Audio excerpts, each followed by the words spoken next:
आज अत्यंत ही पावन महाषष्ठी का दिन है।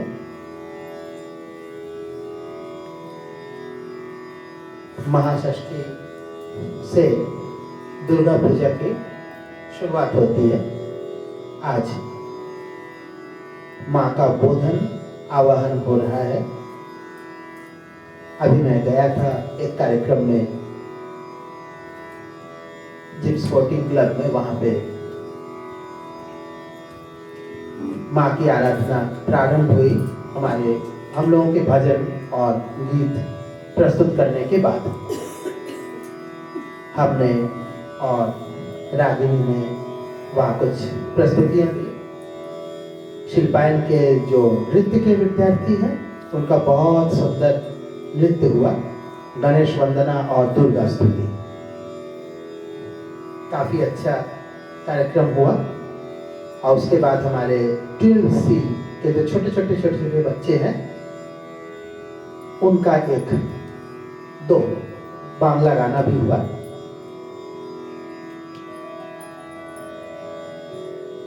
और फिर उसके बाद हम लोगों ने अपनी प्रस्तुतियां दे करके हम यहाँ आ गए।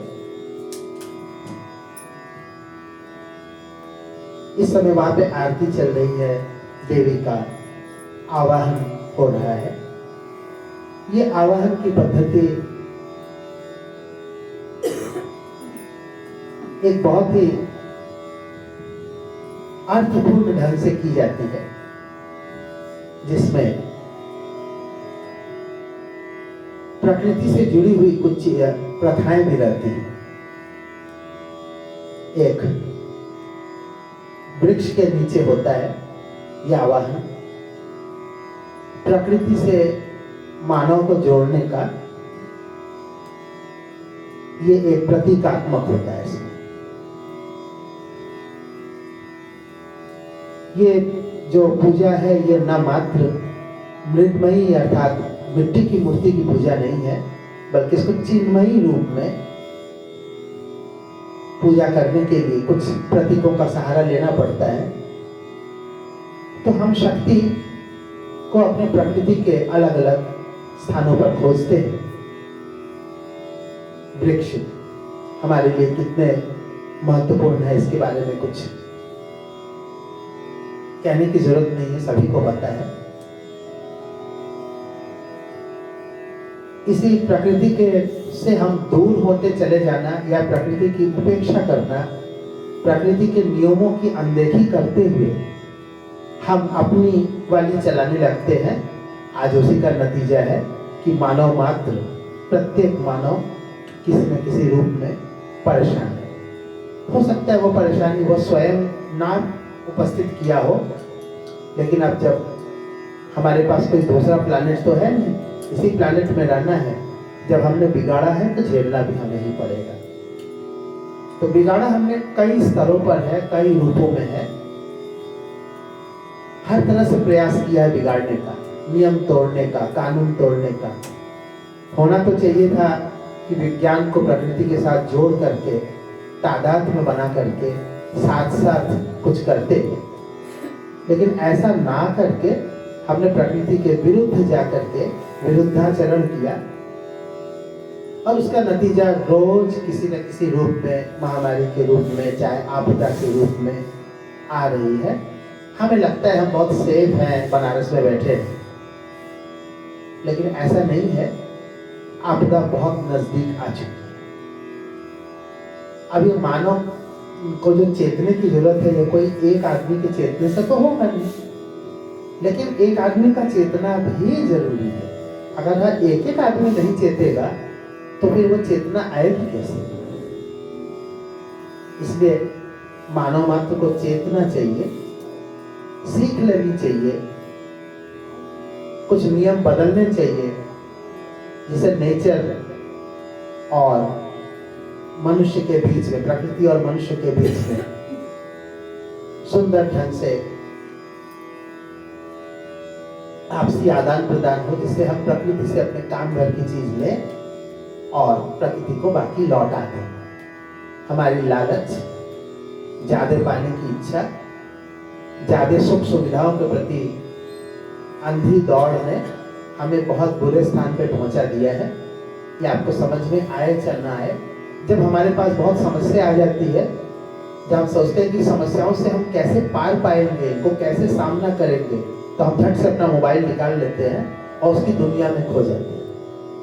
उसका सबसे बड़ा फायदा ये होता है कि हम अपने आसपास जो समस्याएं हैं उनसे कुछ देर के लिए भूल जाते हैं। अस्पताल में बैठे हैं, बहुत खराब लग रहा है, बीमार हैं लोग, करा रहे हैं और दवाई हो रही है, कष्ट है चारों ओर, परेशान हो जाते हैं। परेशान होकर के हम रास्ता ढूंढ लेते, मोबाइल निकाल लेते, उसके अंदर जाते हैं, कुछ रील देखने लगते हैं, फिर शॉर्ट होता है, फिर आगे चले जाते हैं। इस तरह वीडियो दर वीडियो देखते देखते कहीं और चले जाते हैं। काफी देर तक हमको ध्यान नहीं रहता है कि हम क्या कर रहे हैं। ये भूलने का बहुत अच्छा साधन है। भूलने के लिए लोग तरह तरह की चीजें अपने आसपास इकट्ठी कर देते हैं, लेकिन भूलने से सब कुछ भूल थोड़ी जाएगा। आंख बंद कर लेने से समस्या खत्म थोड़ी हो जाएगी। तो इस पूजा में भी कई ऐसी परंपराएं हैं जिसमें हमको प्रकृति से जोड़ने का प्रयास किया जाता है। कुछ प्रथाएं हैं, समाज के अलग अलग वर्गों से जोड़ने का प्रयास होता है। ये जब मिट्टी की मूर्ति बनाई जाती है, उसमें एक तो प्रथा है कि मिट्टी जो है वो वेश्यालय से लेके आया जाता है और वहां से शुरुआत होती है मिट्टी से मूर्ति बनाने का। समाज के हर तबके को, चाहे वो कितना नीचे गिरा हो, चाहे वो कितना ऊपर उठा हो, सबको एक साथ जोड़ने के लिए बहुत सारी प्रथाएं इसमें समावित की गई है। तब जाकर के ये एक सार्वजनिक पूजन का रूप लेता है।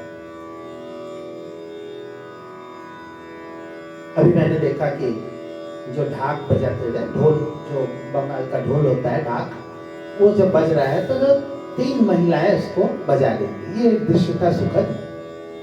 महिलाओं को भी इसमें भागीदारी मिली, नहीं तो ढाकी ज्यादातर पुरुष होते थे, हमेशा पुरुष ही होते थे।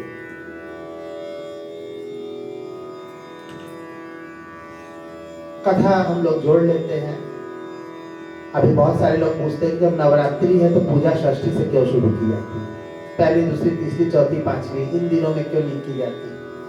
तो ये भी कहीं और नहीं। अभी हम लोग कई बार राजनीति में देखते हैं कि राम और दुर्गा जी की लड़ाई, एक राम का भक्त है तो दूसरी दुर्गा की भक्ति में, दोनों आपस में एक दूसरे से युद्ध कर रहे हैं, लड़ाई। लेकिन जब कथाओं में जाएंगे तो उल्टा दिखाई देता है। ये राम की शक्ति पूजा ही है जो कि आज के दिन से शुरू हुआ था। सप्तमी के दिन में भी आराधना की गई, अष्टमी में भी की गई, और जब दुर्गा जी प्रकट नहीं हुई तो यह हुआ कि 108 कमल से आराधना की जाए। 108 नीले रंग के कमल से, नील पद। जाओ जाके ले आओ, सब खोज के ले आए, जितने कमल मिले ले आए। गिना तो 107 थे, 8वां नहीं मिला। तो रामचंद्र जी ने कहा कि मैंने सुना है कि मेरे नयन को, आंख को नील पद्म कहा जाता है, नीले कमल के समान, नील कमल के जैसे नयन, कमल नयन मोरे राम। तो कमल जो नयन है हमारे, वो भी तो कमल की तरह ही है मेरे नयन। तो मैं बल्कि एक अपनी आंख निकाल के दे देता हूँ। और ये उन्होंने आंख पर अपने धनुष बाण लगाया तो दुर्गा जी स्वयं प्रकट हुई और उनकी पूजा ग्रहण की, और साथ में जो आगे हुआ वो आप चले। ये अष्टमी के दिन की बात है। उसके बाद नवमी में पूजा होती है, दशमी को विसर्जन किया जाता है, जो कि रावण के संहार से रिलेट करते हैं। ये कथा के साथ हमारी परिपाटी को जोड़ने का सुंदर प्रयास है। आज हमारे लिए विलंब तो हो ही गया क्योंकि हम लोग 8:30 बजे शुरू करते हैं, लेकिन चूंकि आने में विलंब हुआ तो 2 मिनट सुस्ता भी करूं। तो एक राग आज शुरू कर रहे हैं, हंसध्वनि। बहुत ही मधुर राग है, दक्षिण भारत से आया हुआ है हंसध्वनि।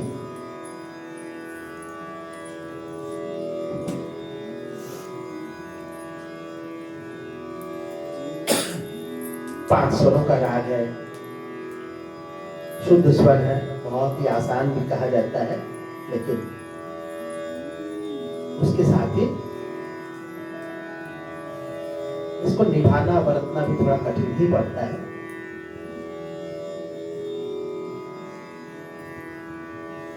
शायद पिछले 12-14 साल से इस राग को मैंने गाया नहीं है। बहुत पहले एक बार शिवाला में क्या बोलते, कौन सा जगह है वहां पे मैंने गाया था,